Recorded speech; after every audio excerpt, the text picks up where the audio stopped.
यामिनी मन ही मन सोचने लग जाती है, ये युग बाबू अभी तक ठंडे क्यों नहीं पड़े? इन्हें तो बाकी मर्दों की तरह अभी तक ध्वस्त हो जाना चाहिए था। आखिर कौन है ये?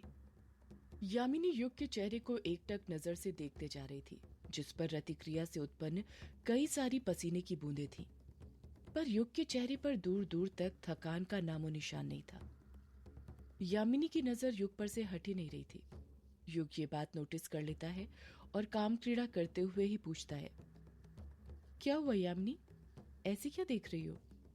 यामिनी युग के माथे पर की पसीने की बूंद को हटाते हुए कहती है, देख रही हूँ युग बाबू कि आपके अंदर कितनी प्यास है, कितनी तड़प है। इतनी तड़प कहाँ से लाए युग बाबू आप? युग अपनी नजरें चुराते हुए कहता है, ये कैसी बातें कर रही हो यामिनी तुम? यामिनी युग के चेहरे को पकड़कर अपनी तरफ करते हुए कहती है, ठीक तो कह रही हूँ युग बाबू, मैंने आज तक आपकी तरह मर्द नहीं देखा। युग बिचकते हुए कहता है, मेरी तरह मर्द नहीं देखा मतलब? यामिनी अपने होठ युग के होठों के पास ले जाते हुए कहती है, ओ मतलब कुछ नहीं युग बाबू। इतना कहकर यामिनी युग को चूमने लग जाती है और उसे अपनी बाहों के आगोश में भींच लेती है। यामिनी के बदन से कमल के फूलों की महक आ रही थी, जिसके मदहोशी के आलम में युग ने सब कुछ भुला दिया था। उसने यामिनी को अपने सीने से सटाकर रखा हुआ था और उसके रोम रोम के स्पर्श को महसूस कर रहा था। यामिनी के बदन पर हाथ फेरते फेरते युग ने उसके बदन की बनावट को याद कर लिया था। जब यामिनी युग को चूमती है और अपने वक्ष से सटाती है तो युग और फुर्ती के साथ संभोग करने लग जाता है। यामिनी की लंबी लंबी सिसकियां युग को और उत्तेजित किए जा रही थी। उन दोनों के चारों तरफ एक गोल घेरे में जुगनू जगमग जगमग जगमगा रहे थे। उन जुगनुओं को देखकर ऐसा लग रहा था जैसे वो जुगनू युग और यामिनी को पहरा दे रहे हों। यामिनी अभी भी युग के शांत होने का इंतजार कर रही थी, पर युग था कि उसकी भूख मिट ही नहीं रही थी, उसकी तड़प बढ़ती जा रही थी। यामिनी युग की निगाहों में देखकर इतना तो समझ गई थी कि युग कोई मामूली इंसान नहीं है। वो धीरे धीरे समझने लगी थी कि क्यों उसके बाबा ने आज युग को ही अपना शिकार बनाने के लिए बोला था। युग तो नहीं थका था, पर यामिनी अब थकने लग गई थी। उसे अपने शरीर में थकान महसूस होने लग गई थी। यामिनी थकावट के साथ कहती है, हो गया युग बाबू। युग का अभी भी वही जवाब था, अभी नहीं यामिनी। यामिनी के जिस्म की वो प्यास जिसके लिए वो सदियों से तरस रही थी, युग धीरे धीरे उसे मिटाने लग गया था। उसकी हवस शांत होने लग गई थी, उसका शरीर ढीला पड़ने लग गया था। जैसे जैसे यामिनी का शरीर ढीला पड़ने लग गया था, युग भी अपने चरमोत्कर्ष अवस्था पर पहुंचने लग गया था। चरमोत्कर्ष अवस्था में पहुंचने के साथ ही युग के सीधे हाथ की कलाई पर एक छोटा सा निशान बनने लग जाता है। वो निशान पानी की बूंद के आकार का था। युग का ध्यान इस वक्त यामिनी के साथ संभोग करने में था, इसलिए उसे इस पानी की बूंद के निशान का एहसास नहीं था। यामिनी उस दर्द को महसूस कर रही थी जो दर्द आज तक उसे कोई मर्द महसूस नहीं करा पाया था। दर्द से कराहते हुए यामिनी ने अपने दोनों हाथों की मुट्ठियां भींच ली थी। जैसे युग अपनी चरमोत्कर्ष अवस्था पर पहुंचता है, उसके हाथ पर जो निशान अभी अभी बना था वो लाल रंग में साइन करने लग जाता है। चरमोत्कर्ष अवस्था समाप्त होने के बाद युग यामिनी के बदन पर ध्वस्त हो जाता है। उसके हाथ का निशान भी शाइन करना बंद कर देता है। युग अब पूरी तरह थक चुका था। उसके शरीर में इतनी जान नहीं थी कि वो यामिनी के बदन पर से अपना बदन हटा सके। थक तो यामिनी भी गई थी, पर उसे अपने बाबा की बात याद थी कि संभोग करने के बाद उसे किसी भी हालत में युग को मारना है, तभी उसका अभिशाप खत्म होगा। युग और यामिनी दोनों ही लंबी लंबी सांसें ले रहे थे। दोनों ही पूर्णतः संतुष्ट हो चुके थे। वो आग जो दोनों के मिलने से पैदा हुई थी वो अब शांत हो चुकी थी। यामिनी बड़ी हिम्मत के साथ युग को अपने वक्ष पर से हटाती है और उसके ऊपर बैठने लग जाती है। युग यामिनी को रोकते हुए कहता है, ये तुम क्या कर रही हो यामिनी? बस हो गया, आज के लिए इतना काफी है, बाकी शादी के बाद कर लेंगे। यामिनी युग की बातों का कुछ जवाब नहीं देती है। वो युग के ऊपर बैठकर ही मानती है। उसने अपना सिर नीचे झुका लिया था, जिस कारण युग को उसकी आंखें दिखाई नहीं दे रही थी। युग यामिनी को अपने सीने से नीचे उतारने की कोशिश करते हुए कहता है, यामिनी मेरी बात मानो, बस हो गया, चलो अब चलते हैं। देखो कुछ ही देर में सवेरा होने वाला है, कोई आ गया तो प्रॉब्लम हो जाएगी। युग लगातार यामिनी से बात करते जा रहा था, उसे नीचे उतारने की कोशिश करते जा रहा था। पर यामिनी थी कि कुछ जवाब नहीं दे रही थी, ना ही युग के सीने से नीचे उतर रही थी। जब यामिनी कुछ जवाब नहीं देती तो युग को लगने लग जाता है कि यामिनी उससे नाराज है। इसलिए युग यामिनी की नाराजगी को दूर करने के लिए कहता है, ठीक है यामिनी, अगर तुम्हें और करना है तो तुम कर सकती हो, पर तुम्हें खुद ही करना पड़ेगा, मैं कुछ नहीं करने वाला। यामिनी डरावनी आवाज में कहती है, अब जो करना है वो मैं ही करूंगी और तू देखेगा। यामिनी की आवाज सुनकर युग डर जाता है। युग हिचकिचाते हुए कहता है, ये तुम्हारी आवाज को क्या हो गया यामिनी? यामिनी कुछ जवाब नहीं देती है। दोनों के बीच खामोशी छाई रहती है। अचानक से यामिनी के राइट साइड के बालों में नीली चमक आ जाती है। साथ ही राइट साइड का चेहरा डरावना होने लग जाता है। उस पर काले काले दाग पड़ने लग जाते हैं। यामिनी के शरीर का जो लेफ्ट साइड का हिस्सा था वो तो जवान लड़की की तरह था, पर राइट साइड का हिस्सा डायन की तरह था।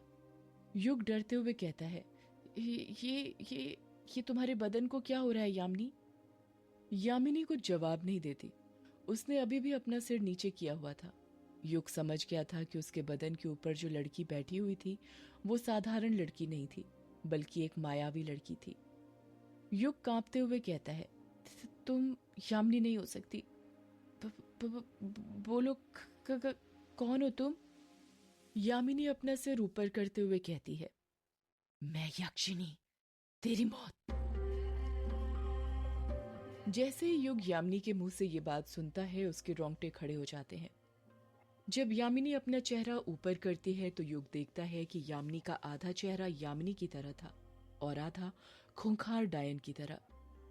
उसके राइट साइड के लंबे लंबे पैने दांत बाहर निकले हुए थे। यामिनी की आंखें नीली हो चुकी थी। यामिनी का ऐसा स्वरूप देखकर युग दंग रह गया था। उसे अपनी आंखों पर यकीन नहीं हो रहा था। युग यामिनी को देखते हुए कहता है, अगर तुम यक्षिणी हो तो मेरी यामिनी कहां पर है? तुमने क्या किया उसके साथ? यामिनी अपने लंबे लंबे काले नाखून युग के सीने पर फेरते हुए कहती है, मैं ही यामिनी हूं युग। युग ना में अपना सिर हिलाते हुए कहता है, नहीं, तुम मेरी यामिनी नहीं हो सकती। मेरी यामिनी ऐसी नहीं दिखती। तुमने जरूर कुछ किया है उसके साथ। बोलो मेरी यामिनी कहाँ है?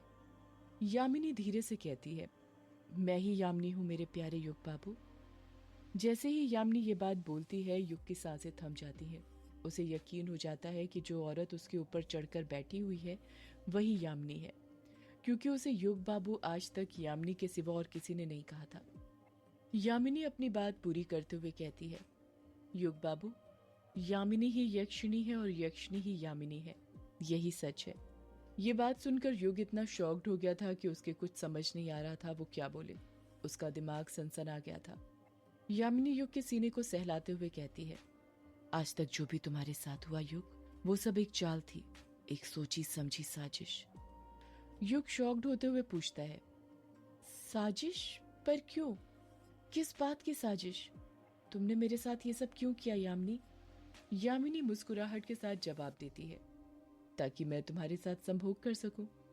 मैंने तुम्हारे साथ प्यार का नाटक किया ताकि तुम मेरे साथ संभोग करने के लिए तैयार हो जाओ। और देखो, तुमने वही किया जो मैं चाहती थी। तुम मेरे जाल में फंस गए। युग यामिनी की आंखों में देखते हुए कहता है, तुमने मेरे साथ प्यार का नाटक किया था? यामिनी भी युग की आंखों में देखते हुए कहती है, हाँ युग, मैंने तुम्हारे साथ प्यार का नाटक किया था। युग बेधड़क होकर कहता है, तुम झूठ बोल रही हो यामिनी। तुमने मेरे साथ प्यार करने का नाटक नहीं किया था, बल्कि तुम मुझसे सच में प्यार करती हो। युग यामिनी से ऐसे बातें कर रहा था जैसे उसके सामने यक्षिणी नहीं बल्कि उसकी यामिनी है। युग को उस डरावने चेहरे के पीछे अभी भी अपनी यामिनी नजर आ रही थी। वो कहता है, सच्चा प्यार वही होता है जो जिस्म से नहीं रूह से होता है, जो मैं तुमसे कर बैठा।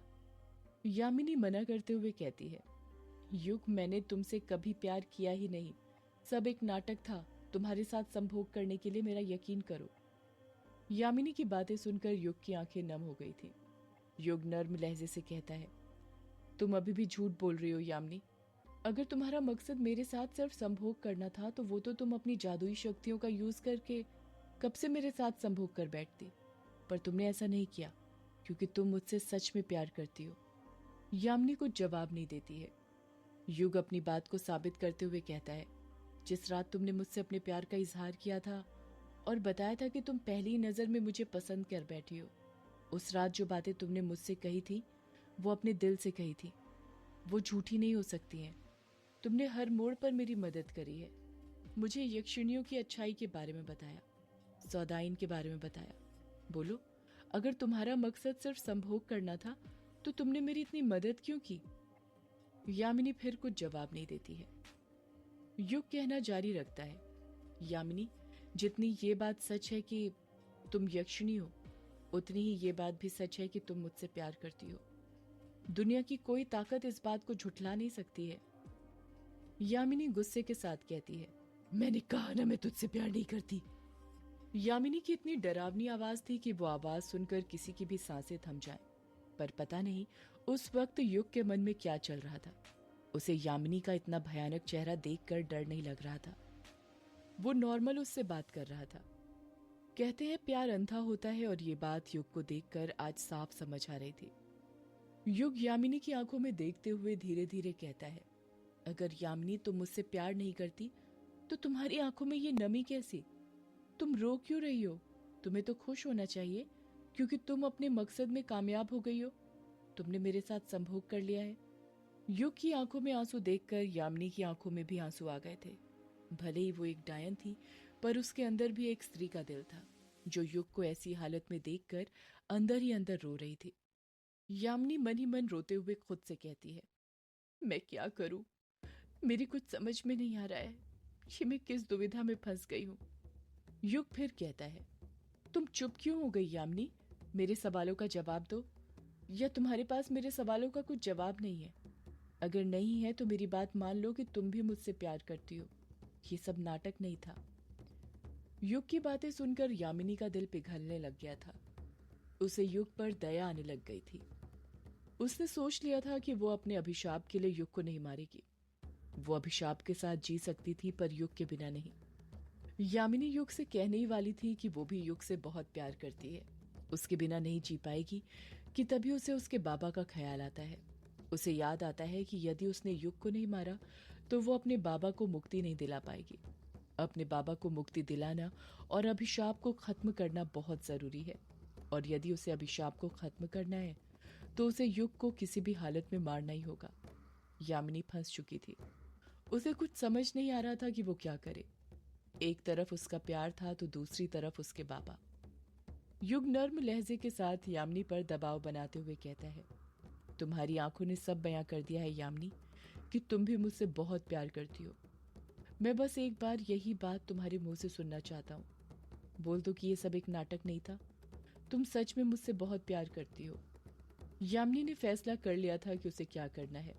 वो युग के सीने पर एक सीधी खरोंच मारते हुए गुस्से के साथ कहती है, मैंने कहा था ना ये सब एक नाटक था। तुझे ये एक बार में कुछ समझ नहीं आता क्या? मेरी प्यास तेरी मौत से ही बुझेगी। यामिनी ने फैसला कर लिया था कि वो युग को मारकर अपने अभिशाप से मुक्ति पाएगी और उसके बाद अपने बाबा को मुक्ति दिलाएगी। गुस्से से यामिनी का पूरा चेहरा एक डायन के रूप में परिवर्तित हो गया था।